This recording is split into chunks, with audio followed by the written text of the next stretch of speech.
nome é Anderson Ferreira de Sena, matrícula 13.1.7638, do curso de Administração Pública na Universidade Federal de Ouro Preto, Polo Ipatinga, Minas Gerais. Boa tarde, eu me chamo Anderson Vinícius Amorim, meu RA é 13.1.7651. Jaqueline Rodrigues Martins da Costa, RA 13.17685. Rodney Martins, matrícula 13.17670, do Polo de Ipatinga. Estamos apresentando o trabalho de macroeconomia do professor Wilson José.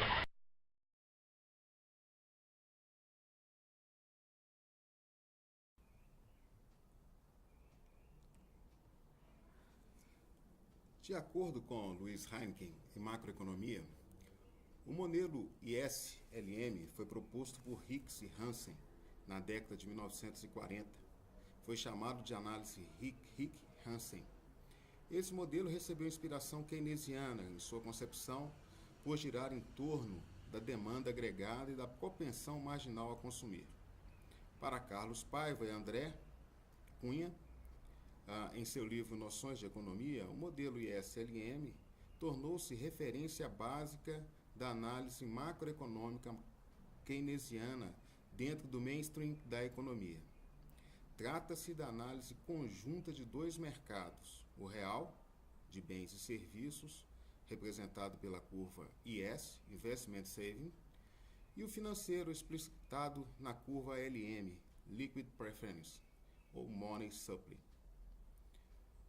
O equilíbrio macroeconômico, no lado real da economia, seria atingido quando o volume total de gastos, consumo das famílias, consumo governamental, investimentos e exportações líquidas equivalesse ao produto ou renda totais.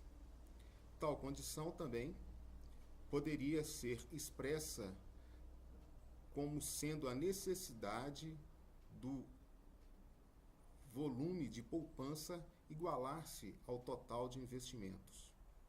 No lado financeiro, o equilíbrio seria o reflexo da igualdade entre a oferta e a demanda por moeda.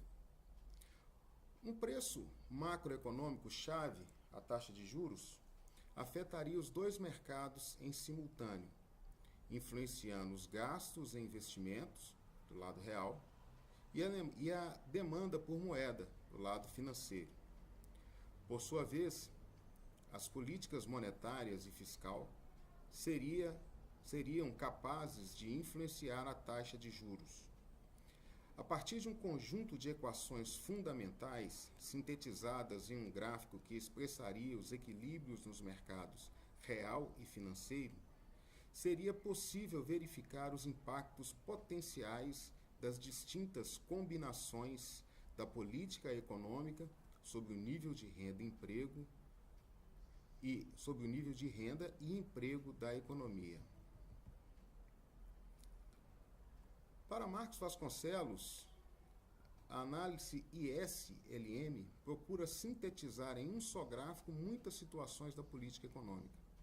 Por meio de duas curvas, a curva IS e a curva LM, o esquema IS-LM resume os pontos de equilíbrio conjunto do lado monetário e do lado real da economia, entre a taxa de juros e o nível de renda nacional.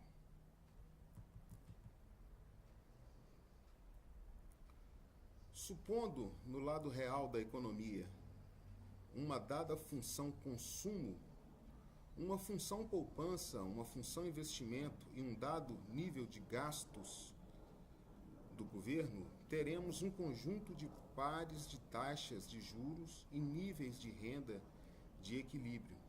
Para níveis de taxas de juros mais baixos, teremos níveis de investimento maiores e, consequentemente, níveis de renda mais elevados.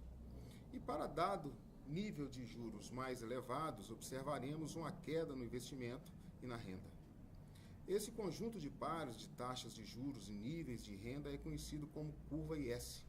O nome IS, como já dissemos, são as iniciais em inglês de investimento e poupança, Investment Saving. pois o equilíbrio do mercado de bens e serviços, refletido na curva, pressupõe o equilíbrio entre poupança e investimento, e vice-versa.